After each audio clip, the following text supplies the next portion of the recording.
Hello दोस्तों, स्वागत है आप सभी का प्रैक्टिस सेट नंबर 3 में जो हम लोग पीडीएफ का एनालिसिस करते हैं अजीत सर के द्वारा जो पढ़ाया गया है। तो चलिए हम लोग देखते हैं अपने देर न करते हुए क्वेश्चन की ओर। तो क्वेश्चन है हम लोगों का, भारत ने 2022 में राष्ट्रमंडल खेलों में कुल कितने पदक जीते थे। तो यहाँ पे ऑप्शन नंबर जो है बी जो है हम लोगों का ऑप्शन नंबर जो है वो सही होगा। देखिए यहाँ पे गोल्ड में 2022 में जो है राष्ट्रमंडल खेलों में 22 गोल्ड में जीते थे। सिल्वर में 16 और ब्रॉन्ज में 23 हम लोगों ने गोल्ड के भारत ने गोल्ड जीता था। और टोटल हम लोगों का जो है वो होता है, हम लोगों का टोटल जो है वो 61 होता है। और यहाँ पे पहला स्थान जो है ऑस्ट्रेलिया का 5 बार इन्होंने जीता हुआ है। और यहाँ पे एक इम्पॉर्टेंट क्वेश्चन है कि राष्ट्रमंडल खेल की जो है शुरुआत कब से हुई थी। तो देखिए राष्ट्रमंडल खेल की जो शुरुआत है वो 1978 से हुई थी। चलिए नेक्स्ट हम लोग अपने क्वेश्चन की ओर बढ़ते हैं। तो क्वेश्चन है कि भारतनाट्यम जो है, भारतनाट्यम हेतु पद्मश्री पुरस्कार से सम्मानित प्रथम परलैंगिक ट्रांस वुमेन होती हैं, उनके लिए कौन सा मतलब पद्मश्री सम्मानित किया, किसको किया गया था। तो नर्तकी नटराज को जो है इससे सम्मानित किया गया था। ऑप्शन नंबर बी जो है राइट आंसर है। इसमें और कुछ इम्पोर्टेंट जो है 2009 में नृत्य चूड़ामणि को है जो प्रदान किया गया था। नेक्स्ट हम लोग बढ़ते हैं कि राजस्थान राजस्थान के किस लोक नृत्य में पारंपरिक घुड़सवारी और वीर रस का अद्भुत मिश्रण देखने को मिलता है। तो राजस्थान का एक नृत्य है जिसमें हम लोगों को देखने के लिए मिलता है, तो वो है हम लोगों का यहाँ पे लुक्न। लुक्न जो है उसमें घुड़सवारी और वीर रस का अद्भुत मिश्रण देखने को मिलता है। जबकि कालबेलिया, यहाँ पे कालबेलिया भी देखिएगा बहुत ही इंपॉर्टेंट है। ये सपेरा समुदाय, जो कालबेलिया जो है वो सपेरा समुदाय के द्वारा होता है। ये समुदाय होती हैं। कालबेलिया नृत्य राजस्थान से ही संबंधित है। मुखौटा जो है वो अरुणाचल प्रदेश से संबंधित है। नेक्स्ट हम लोग बढ़ते हैं। भारत की जनगणना 2011 के अनुसार महिला साक्षरता दर, तो महिला साक्षरता दर सबको पता होगा 65.46% है। और पुरुषों का भी आप लोग देख लीजिएगा। और भारत की टोटल साक्षरता दर कितना है, तो पुरुषों का 82.14 और भारत की टोटल जो है 74.04। और सबसे ज्यादा जो है राज्यों में, अगर सबसे ज्यादा साक्षरता दर की अगर बात कही जाए तो केरल की है। और सबसे कम अगर साक्षरता दर की बात कही जाए केंद्र शासित प्रदेश में, तो वो लक्षद्वीप का है। नेक्स्ट हम लोग अपने क्वेश्चन की ओर बढ़ते हैं। निम्नलिखित में से किसका संबंध हरित क्रांति से नहीं है। तो देखिए हरित क्रांति का संबंध जो है वो पी चिदम्बरम, यहाँ पे ऑप्शन नंबर बी जो है वो पी चिदम्बरम जो है इनका संबंध हरित क्रांति से नहीं है। बाकी सबका हरित क्रांति से है। विश्व में हरित क्रांति के जनक जाते हैं, तो किसको कहा जाता है? नॉर्मन बोरलॉग को कहा जाता है। नॉर्मन बोरलॉग को विश्व में हरित क्रांति का जनक कहा जाता है। खाद्य फसलों से संबंधित यहाँ पे देख सकते हैं आप लोग। और एम एस स्वामीनाथन को तो सब लोग जानते हैं। एम एस स्वामीनाथन को तो सब लोग जानते हैं। इनको 2024 में ही भारत रत्न से सम्मानित किया गया है। और भारत में हरित क्रांति के जो जनक हैं वो एम एस स्वामीनाथन हैं। और पी चिदम्बरम चिदम्बरम सुब्रमण्यम को जो है भारत रत्न से सम्मानित किया गया है। तो कब किया गया है? 1998 में किया गया था। और यहाँ पे आप लोग क्रांति से संबंधित जरूर आप लोग ध्यान दीजिएगा कि श्वेत क्रांति, पीली क्रांति, लाल क्रांति, नीली क्रांति किस लिए शुरुआत की गई थी, आप लोग एक बार जरूर देख लीजिएगा। वी राघवन समिति का मुख्य कार्य क्या था। तो हिंदी भाषा के प्रचार प्रसार में से संबंधित सुझाव देने के लिए जो है इसका शुरू किया गया था, वी राघवन समिति। नेक्स्ट हम लोग बढ़ते हैं कि मकर लैब्स एडुटेक कंपनी की मदद से किस राज्य में भारत की पहली एआई टीचर आइरिस जो है को लॉन्च किया गया। तो ये तिरुवनंतपुरम केरला में शुरुआत किया गया है। और एआई शहर जो है लखनऊ को कहा गया, लखनऊ है। लखनऊ में एआई शहर लखनऊ को कहा गया है। इसमें और कोई इम्पोर्टेंट तो संचालित जो है ड्रोन, एआई संचालित ड्रोन जो है वो इंद्रजाल है, ये आप लोग याद रखिएगा। सांककेन निम्नलिखित में से किस धर्म के लोगों द्वारा अरुणाचल प्रदेश में मनाया जाने वाला त्योहार है। तो देखिए यहाँ पे देख सकते हैं आप लोग कि बौद्ध धर्म से ये संबंधित है। बौद्ध धर्म के द्वारा मनाया जाने वाला ये त्योहार है। इस्लाम जो है मुस्लिम धर्म के द्वारा, और जैन धर्म जैनिज्म मनाते हैं, और हिंदू धर्म सनातन का है। तो सांक्यन जो है वो जल का त्योहार है। और दक्षिण एशियाई देशों में संक्रोन कहा जाता है। और 3 दिन का त्योहार होता है जिसे बौद्ध धर्म के द्वारा मनाया जाता है। पादप कोशिकाओं में उपस्थित उस कोशिकांग की पहचान कीजिए जो जंतु कोशिका में नहीं होती है। तो देखिए प्लास्टिड प्लास्टिड एक है जो जंतु कोशिका में नहीं होती है। बाकी के बाकी जितने भी इसमें दिए गए हैं केंद्रक, न्यूरॉन और कोशिका द्रव्य होते हैं, प्लास्टिड नहीं होती है। तो प्लास्टिड के 3 मुख्य घटक होते हैं, क्लोरोप्लास्ट, क्रोमोप्लास्ट और ल्यूकोप्लास्ट, 3 घटक वैसे होते हैं। और नेक्स्ट हम लोग क्वेश्चन की ओर बढ़ते हैं। तो टोक्यो ओलंपिक 2020 में भारत का कुल पदक प्रदर्शन क्या था?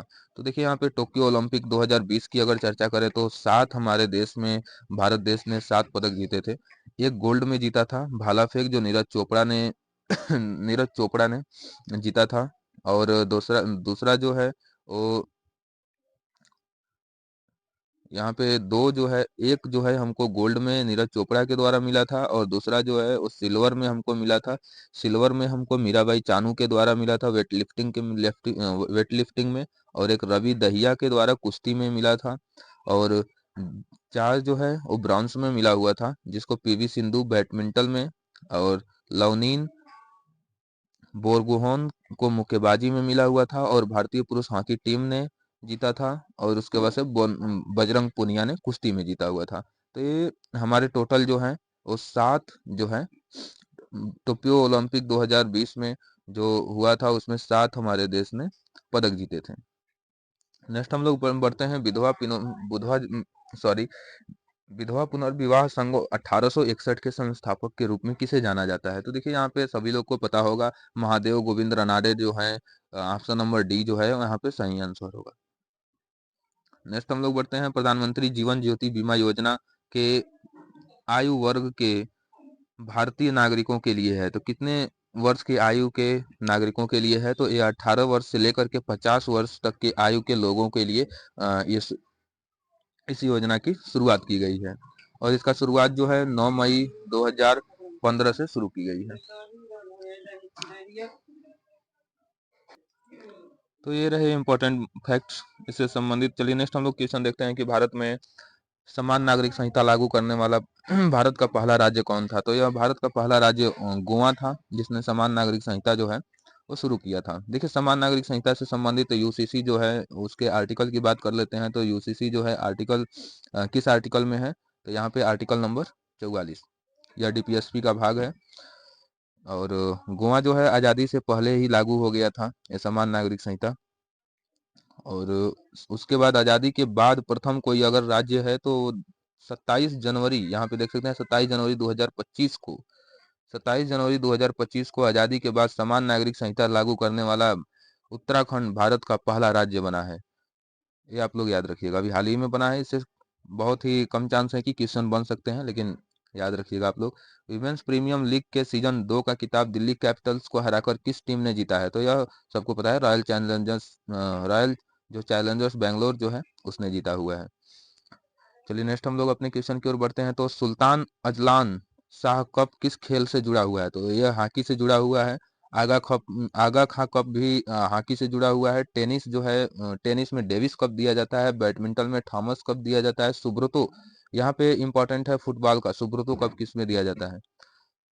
तो सुब्रतो कप जो है फुटबॉल में दिया जाता है। भारतीय संविधान का कौन सा अनुच्छेद राज्य द्वारा संचालित शिक्षण संस्थाओं में कोई भी धार्मिक शिक्षा प्रदान करने पर रोक लगाता है? तो यह जो है 28 अनुच्छेद 28 जो है वो शिक्षा प्रदान करने पर रोक लगाता है। और धार्मिक अ, संचालित जो है संस्थाओं को धार्मिक शिक्षा प्रदान करने पर रोक लगाता है 28। मूल अधिकार भाग 3 में और 12 से 35 तक वर्णित है। और 44वां संविधान संशोधन 1978 के द्वारा संपत्ति के अधिकार को हटा दिया गया, जो आर्टिकल 31 में था। अब इसे 300 क में वैधानिक अधिकार, यह कानूनी अधिकार बना दिया गया है। भारत की किस पंचवर्षीय योजना में हेराल्ड डोमर मॉडल का अपनाया गया था? तो यह पहली ही पंचवर्षीय योजना थी, 1951 से 1956 तक चली थी।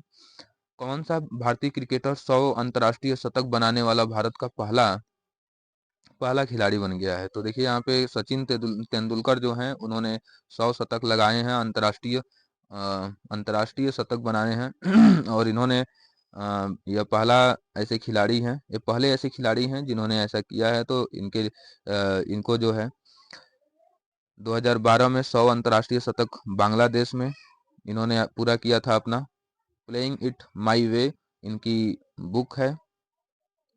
निम्नलिखित में से कौन सा एक वैश्विक ख्याति प्राप्त सितार वादक है? तो देखिए शाहिद परवेज खान जो हैं वो वैश्विक ख्याति प्राप्त सितार वादक हैं।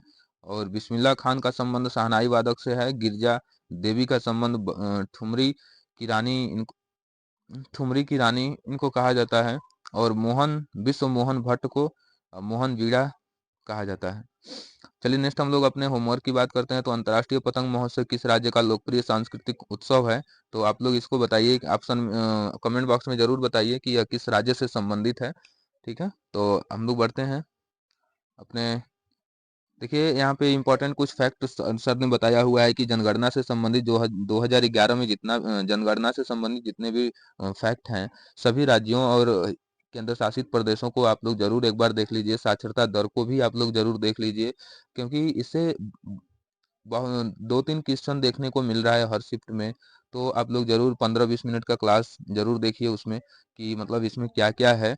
और सभी लोग जरूर इसको पढ़ के जाइए जितने लोगों का अभी एग्जाम आने वाला है। तो ऑल द बेस्ट ऑफ आप लोगों का एग्जाम जो है, आप अच्छे से आप लोग सभी लोग ज़्यादा ओवर थिंकिंग और ज़्यादा प्रेशर लेकर के एग्ज़ाम मत दीजिए। एग्ज़ाम कूल होके एकदम दीजिए, कोई टेंशन नहीं लेकर के। और अपने टॉपिक को अब जितना पढ़ चुके हैं उतना ही उसी को रिवीजन करने का प्रयास कीजिए। अब एक्स्ट्रा पढ़ने का प्रयास मत कीजिए इसमें। और तो ये हमारा एफर्ट अगर आप लोगों को अच्छा लगा हो पीडीएफ एनालिसिस का, तो आप लोग हमारे वीडियो को लाइक कर सकते हैं। अगर हमसे जुड़ना चाहते हैं तो मेरे चैनल को सब्सक्राइब करना ना भूलें। और तब तक के लिए बाय बाय, टेक केयर। मिलते हैं हम लोग नेक्स्ट अपने अगले वीडियो में मिलेंगे। तो आप लोग ऐसे ही प्यार बनाए रखिए हमारे लिए। Thanks for watching my video.